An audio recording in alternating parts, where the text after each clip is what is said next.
Yes, I am. 5 to 10:30 for dinner.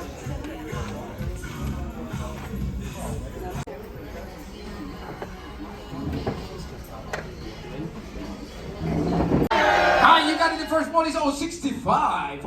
06 and 5 is the first ball.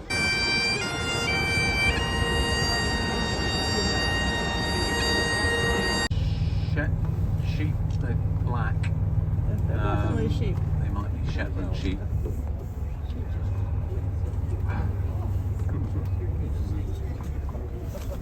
It's very good.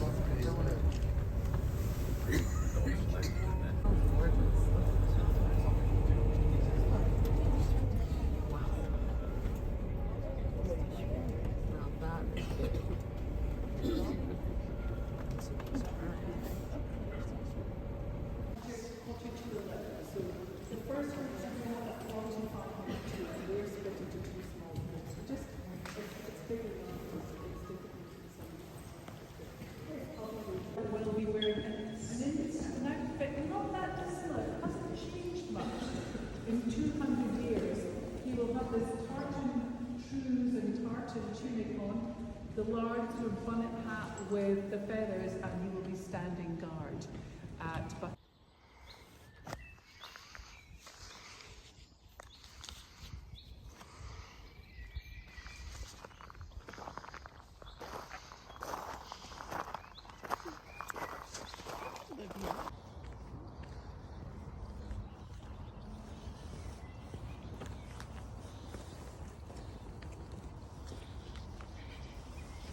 Yeah, that's pretty grand.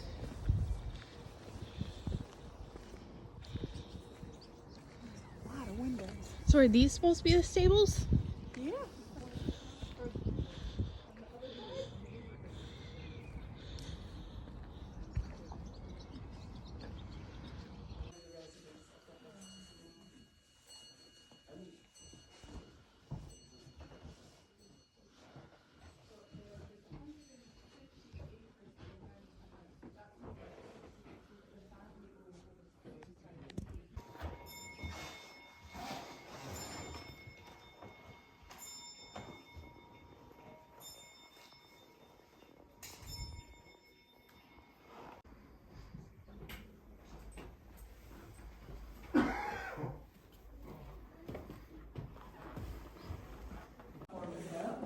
So we're now in the Adam house, and you can see what the change inside it.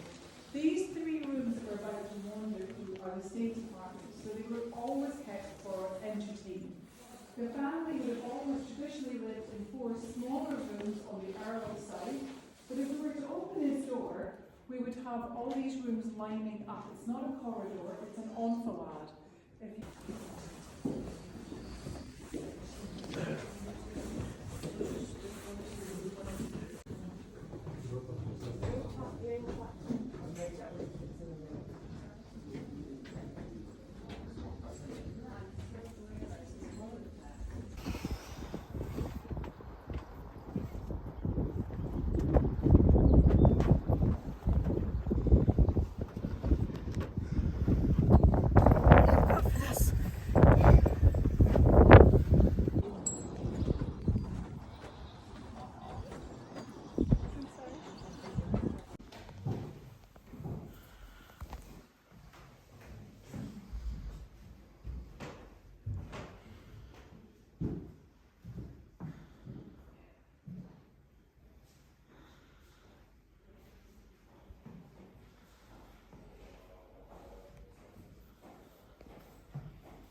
there, we will finish our tour just there. Yeah.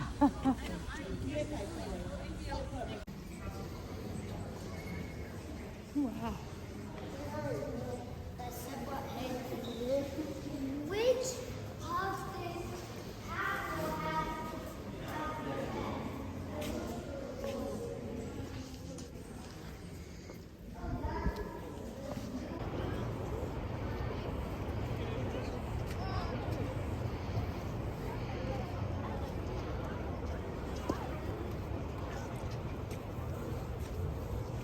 Amy went inside. She's over there. She's dead, but she came out.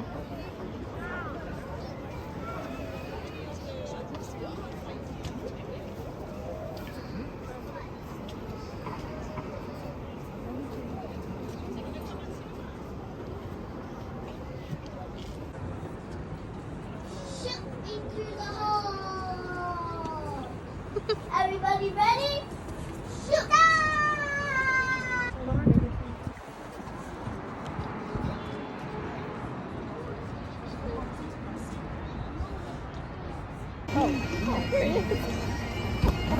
We were just talking about you. Oh no. No, we were just like, we think he's. Yeah, right there. We gotta get that woman. Oh yeah, that's true. I don't know where she is. Apparently there was one woman that was in our bus.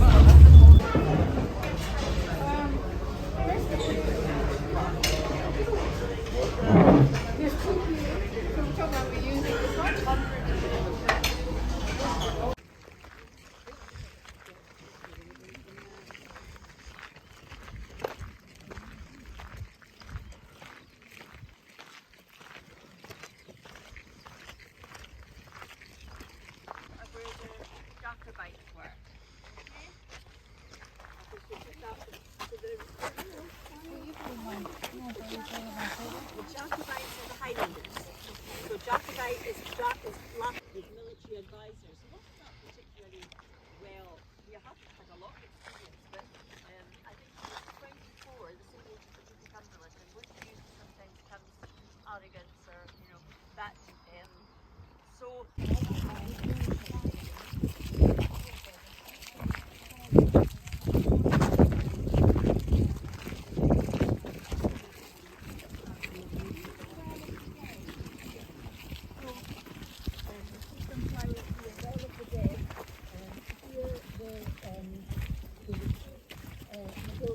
Alexander McGilvery, who led the charge for the Macintoshes, he died here and was buried in a mass grave, but he was eventually back up again, what's the word? Exhumed. And he was buried at my family cemetery at Castle Stewart, not far from here. So he became a bit of a real.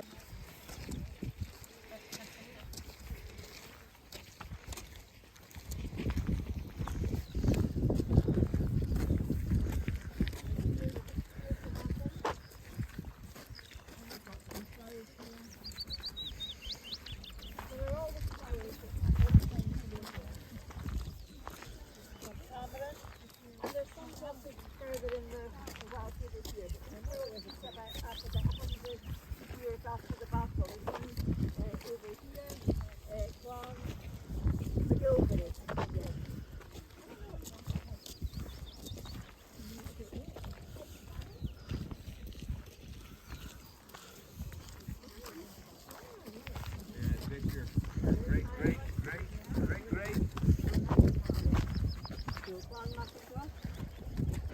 And I'm a Macintosh Hakeem. There's lots of spellings. There's MC, capital I. There's MAC. There's lots of spellings. But MACK is my spelling. So. What was the primary argument? For Clan Donald, Jamie MacDonald of Ayr. So there's lots of different clans that play them here. We got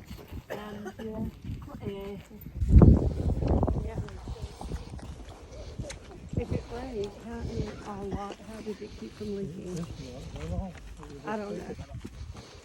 I don't understand that.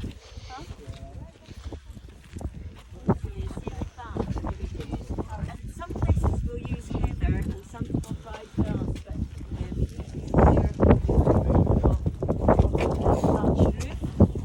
aromas as well, but I have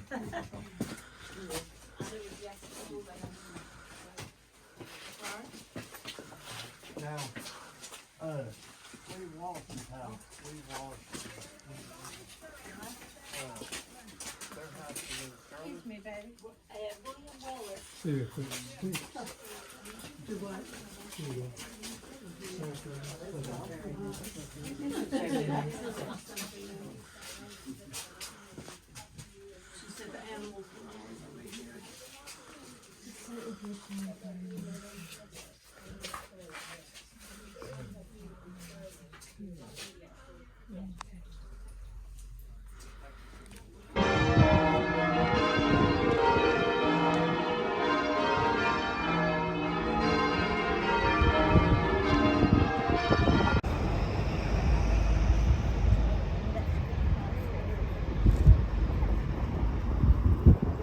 Something in Loch Ness was made by St Columba, who was an Irish monk.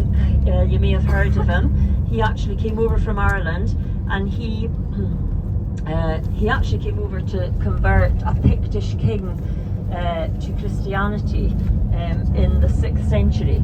So as they did in those times, they wrote in Latin, and in his journals he had written that he had seen strange things in the loch. So there was an early mention of something connected to Loch Ness.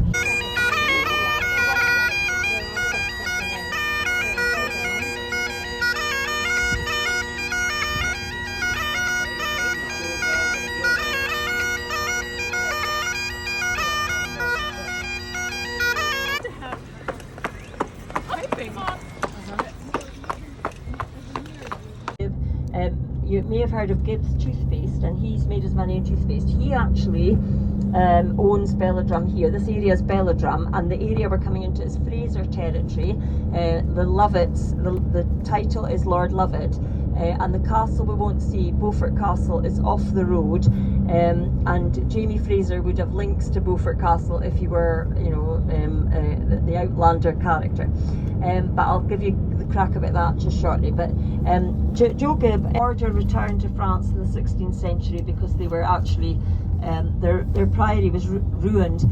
Oliver Cromwell came over. It was Protestantism was taking over, and they weren't welcome here. And but there's an abbey in Pluskerton. There's a few places where these monks from the area around about Dijon had come over.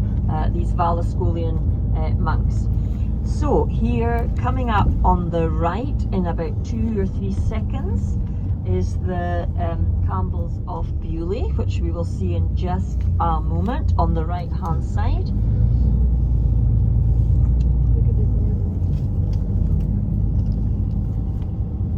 Right, so just tucked behind this tree, you'll see the Union Jack, and this is, it's closed on a Sunday normally, and it's not quite the season yet, but that's Campbells of Bewley. So if you Google it online, it's quite interesting. This is the square. This is the War Memorial, where there was a regiment called the Lovets, who were dressed very much in country gear, and they were used for terrain that was harsher. That's a war memorial. And here is the priory, which was where the Valescolian monks were. Now, just at the entrance to the gate, last year there was a tree here. There's one tree that's about 500 years old, and maybe a couple of trees. There was one at the gate that was 800 years old, and it was quite sad because it succumbed to Dutch elm disease last year, and it was really looking a sorry sight. Jamie's mother died when he was a baby, and he was actually put with a cow that lost her calf, so it was a bit of a happy story. But that's Jamie, the black one. I know that because I've got a photographer that sends me photographs, and that was the some of the.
native Earls of Orkney inhabited, the Stuart Earls. They were known for their cruelty, and they were actually not very nice to the people of Orkney. They were eventually done for treason and executed on the 1st of January 1615. Patrick Stewart was beheaded, and Robert Stewart was hanged a month later. And that was the end of the earldom in Orkney, 1615. So lots of very old history-related buildings up.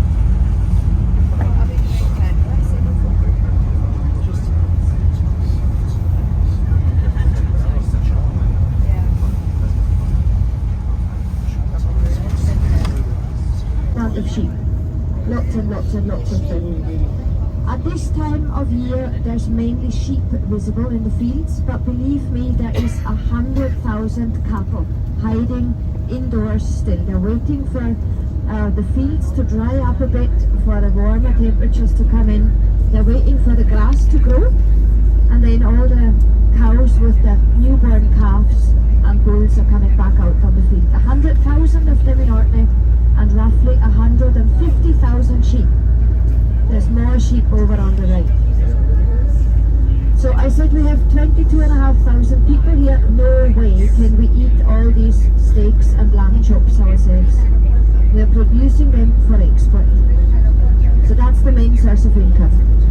As you can see, I've already heard guests behind me have spotted the airport. Orkney Islands are surrounded in the east by the North Sea and in the west by the North Atlantic Ocean. And in front of us, where the drilling rigs are, this is Scapa Flow. And Scapa Flow, 125 square miles, is Northern Europe's largest natural sea harbour. And natural sea harbour means it's naturally formed by the islands of Orkney surrounding it. So in the east side of Scapa Flow is the North Sea. Natural road here, that's not been constructed, that's always been here. And on our left, Echna Loch, a freshwater loch. And there's the remains of a chambered cairn here on the left side. A 5,000-year-old chambered cairn, and interestingly they found the remains of 20 humans and 7 dog skeletons in the cairn.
To the island of Flotta, which is one of the islands here, and it gets cleaned from salt water and the gas part.